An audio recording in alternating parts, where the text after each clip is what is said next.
নমস্কার, আপনারা দেখছেন জেলার ১ নম্বর online TV channel Birbhum RC TV. শুরু করছি আজকের সংবাদ।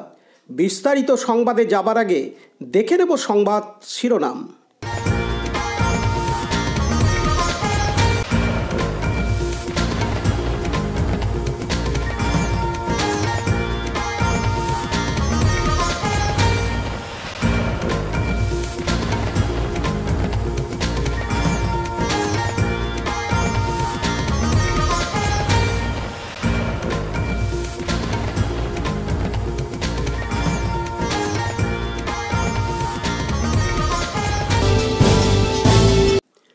বোলপুরে বিভিন্ন বিদ্যালয়ে ভোট কর্মীদের প্রশিক্ষণ শিবির অনুষ্ঠিত হলো আজ শনিবার ৬ এপ্রিল।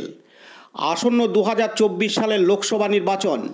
পৃথিবীর সর্ববৃহৎ গণতান্ত্রিক রাষ্ট্র হিসেবে ভারতবর্ষের নির্বাচন নিঃসন্দেহে তাৎপর্যের বিষয়।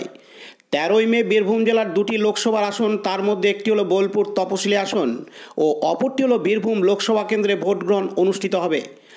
আজকে বোলপুরে বিভিন্ন বিদ্যালয়ে দ্বিতীয় দিনের সমস্ত বিষয় নিয়ে ভোট কর্মীদের প্রশিক্ষণ দেওয়া হয়। বিশেষত ইভিএম মেশিন নিয়ে হাতে কলমে শিক্ষা দেওয়া হয়, কিভাবে ইভিএম মেশিন চালাতে হয় এবং যাতে কোনো সমস্যার সম্মুখীন না হয় ভোট চলাকালীন, তার জন্য বিশেষ প্রশিক্ষণ শিবিরের আয়োজন করা হয়। এই প্রশিক্ষণ শিবিরে ভোট কর্মীরা উপকৃত হবে বলে জানা যায়। এদিন লোকসভা ভোটের প্রশিক্ষণ নিতে আসা প্রিজাইডিং অফিসার হিসেবে দায়িত্ব পালন করতে যাওয়া শিক্ষক সুদীপ্ত আচার্য জানান, আজকে আমাদের এটা নিয়ে দ্বিতীয় দিন ট্রেনিং হচ্ছে পোলিং অফিসারদের। আজকে যেটা হচ্ছে হাতে কলমে যে ইভিএম মেশিন, সেই ইভিএম মেশিনের কার্যকারিতা হাতে কলমে আমাদের শেখানো হচ্ছে। এটার নাম দেওয়া হয়েছে হ্যান্ডস অন ট্রেনিং। কী কী অ্যাড রয়েছে এখানে? আমাদের প্রথম দিনের ট্রেনিংয়ে মূলত ভোট করতে গিয়ে যে সমস্যাগুলো আমরা ফেস করি, আমরা তো গ্রাউন্ড ওয়ার্ক করি, সেখানে কী কী সমস্যা ফেস করি, কী কী ফর্ম ফিল আপ বা অফিসিয়াল ওয়ার্ক হয়, সেগুলি বলা হয়েছিল। আজকে মেশিন, যেটা ইভিএম মেশিন, তার যে 3টি part, ballot unit, control unit এবং ভিভিপ্যাট, তার কার্যকারিতা এবং হাতে কলমে সেগুলি কিভাবে আমাদের কার্যকর করতে হবে পোলিং স্টেশনে গিয়ে, এবং সেইগুলি আমাদের ডেমনস্ট্রেশন দেওয়া হলো এবং সেগুলি কার্যকারিতা, সিলিং ইত্যাদি দেখানো হলো। ভোট চলাকালীন দেখা যায় অনেক জায়গায় ইভিএম খারাপ হয়ে যায় বা ব্যালট যে কন্ট্রোল মেশিন যেটা থাকে সেটা অনেক সময় হয়তো প্রবলেম করে, সেক্ষেত্রে ভোট অনেক সময় দাঁড়িয়ে যায় কিছু কিছু ক্ষেত্রে। সেই দিক থেকে কতটা ফেস করতে হয় আপনাদেরকে? অ্যাকচুয়ালি দেখুন, মেশিনের কোনো তো গ্যারেন্টি নেই। মেশিন ভোট চলতে চলতে খারাপ হতে পারে। মকপোল যেটা হয়, মকপোলের পরেও খারাপ হতে পারে। তো মকপোল বা ভোট চলতে চলতে খারাপ হওয়ার পর সেগুলি পরিবর্তন করার প্রভিশন রয়েছে। তার জন্য অন্য মেশিন আমাদের সাপ্লাই করা হয় এবং ফর্ম ফিল আপের মাধ্যমে সেগুলি আবার রিপ্লেস করে দেওয়া হয়। সুতরাং এগুলি বলা যায় না আগে থেকে যে কী করা যায়, কী করা যায়। অবশ্য অসুবিধার সম্মুখীন হতে হয়। যারা ভোট দিতে আসেন তারা তো অনেক সময় সমস্যাটা বুঝতে পারেন না। তারা ভাবেন যে আমরা হয়তো অপ্রয়োজনীয়ভাবে তাদের লাইনে দাঁড় করিয়ে রেখেছি, কিন্তু যদি খারাপ হয়ে যায় সেগুলি সঙ্গে সঙ্গে রিপ্লেস করে দেওয়া হয়। আজকে এই যে ট্রেনিংয়ে কতটা উপকৃত হবে বলে মনে হয়? আজকে উপকৃত অবশ্যই। হাতে কলমে আমরা প্রতিবারই এটা নতুন কিছু নয়। আমরা গত লোকসভা বা বিধানসভাতেও এই মেশিন দিয়েই কাজ করেছি, কিন্তু যেহেতু অনেকটা দীর্ঘ সময়ের গ্যাপ হয়ে যায়, তাই এটা আবার আমাদেরকে যেগুলো আগে করেছিলাম সেগুলি আবার দেখিয়ে দেওয়া হলো, এবং আশা করি এগুলো আমরা সবাই উপকৃত হব এবং ভোট করতে গিয়ে কোনো সমস্যা আমাদের হবে না। আপনার পরিচয়? আমার নাম সুদীপ্ত আচার্য। আমি এই লোকসভা যে নির্বাচন, সেখানে প্রিজাইডিং অফিসারের দায়িত্ব পালন করতে চলেছি। কাজী আমিরুল ইসলামের report, Birbhum RC TV, Bolpur. এখন বিজ্ঞাপন বিরতি, ফিরে আসছি বিরতির পর। সব থেকে ভালো চিকিৎসা, সবচেয়ে কম খরচে, সবচেয়ে কম খরচে। সব থেকে ভালো চিকিৎসা, সবচেয়ে কম খরচে, সবচেয়ে কম খরচে।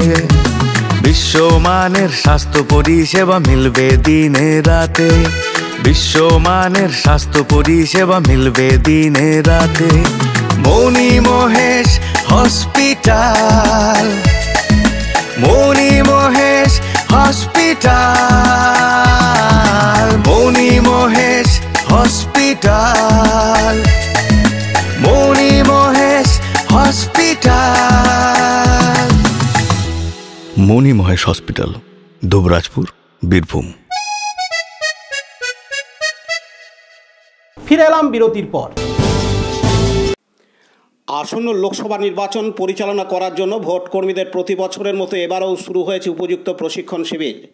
আজ শনিবার 6 এপ্রিল সিউড়ি বেনিমাধব ইনস্টিটিউশন, বীরভূম জেলা স্কুল, সিউড়ি বিদ্যাসাগর কলেজ সহ বিভিন্ন বিদ্যালয়ে দ্বিতীয় প্রশিক্ষণ শিবির অনুষ্ঠিত হয়। গত 30 ও 31শে মার্চ সিউড়ি বেনিমাধব ইনস্টিটিউশন সহ বিভিন্ন বিদ্যালয় ও মহাবিদ্যালয়ে প্রথম প্রশিক্ষণ শিবির অনুষ্ঠিত হয়েছিল। সেখানে কর্মীদের তাত্ত্বিকভাবে প্রশিক্ষণ দেওয়া হয়েছিল। আজ শনিবার 6 এপ্রিল হাতে কলমে ব্যালট ইউনিট, কন্ট্রোল ইউনিট ও ভিভিপ্যাটগুলি দেখানো হলো এবং ভোট পরিচালনার জন্য সহায়ক গ্রন্থ দেওয়া হয়। এদিন প্রশিক্ষণ নিতে আসা শিক্ষক অভিজিৎ মণ্ডল জানান, নমস্কার। আজকে আমরা সিউড়ি বেনিমাধব হাই স্কুলে এসেছিলাম। আজকে আমাদের ভোটের যে লোকসভা নির্বাচন 2024, সেই লোকসভা নির্বাচনের দ্বিতীয় নম্বর ট্রেনিংয়ে এসেছিলাম। আজকে আমাদের বিশেষ করে ইভিএম সংক্রান্ত যে বিষয়গুলো হাতে নাতে তার প্রমাণ দেওয়ার চেষ্টা করা হলো, কীভাবে হয়, কীভাবে সিলিং করতে হয়, এইগুলোই মূলত দেখানো হলো এবং খুব ভালো ব্যবস্থাপনাও পেয়েছি। ঠিক আছে সবই। আপনার নাম? আমার নাম অভিজিৎ মণ্ডল, আমি সুধাকৃষ্ণ হাই স্কুলের শিক্ষক, ইতিহাস বিভাগের শিক্ষক। প্রতীত পাবন বৈরাগ্যের রিপোর্ট, বীরভূম RCTV সিউড়ি। এখন বিজ্ঞাপন বিরতি, ফিরে আসছি বিরতির পর। বঞ্চনার অবসান, শ্রমের সম্মান। 100 দিনের কাজের অদক্ষ শ্রমদানকারীদের জীবনে এলো নতুন প্রভাতের আলো। মাননীয় মুখ্যমন্ত্রী মমতা বন্দ্যোপাধ্যায়ের উদ্যোগে তাদের 2 বছরের বকেয়া মজুরির বঞ্চনার অবসান হলো। সম্পূর্ণ রাজ্য সরকারের নিজস্ব তহবিল থেকে 2651 কোটি টাকা ব্যয়ে 59 লক্ষ অদক্ষ শ্রমদানকারীদের বকেয়া মজুরি প্রদান করা হয়েছে। হাসি ফুটেছে রাজ্যের সকল অদক্ষ শ্রমদানকারীদের মুখে। পঞ্চায়েত ও গ্রামোন্নয়ন দপ্তর, পশ্চিমবঙ্গ সরকার কর্তৃক জনস্বার্থে প্রচারিত। ফিরে এলাম বিরতির পর। কলেরা বসন্ত তাড়াতে লৌকিক দেবী চণ্ডী পুজো অনুষ্ঠিত হলো রাজনগরে আজ শনিবার 6 এপ্রিল। বিজ্ঞান এগোলেও কিছু পুরনো সংস্কার রয়ে গেছে এদেশের মানুষের অস্থিমজ্জায়।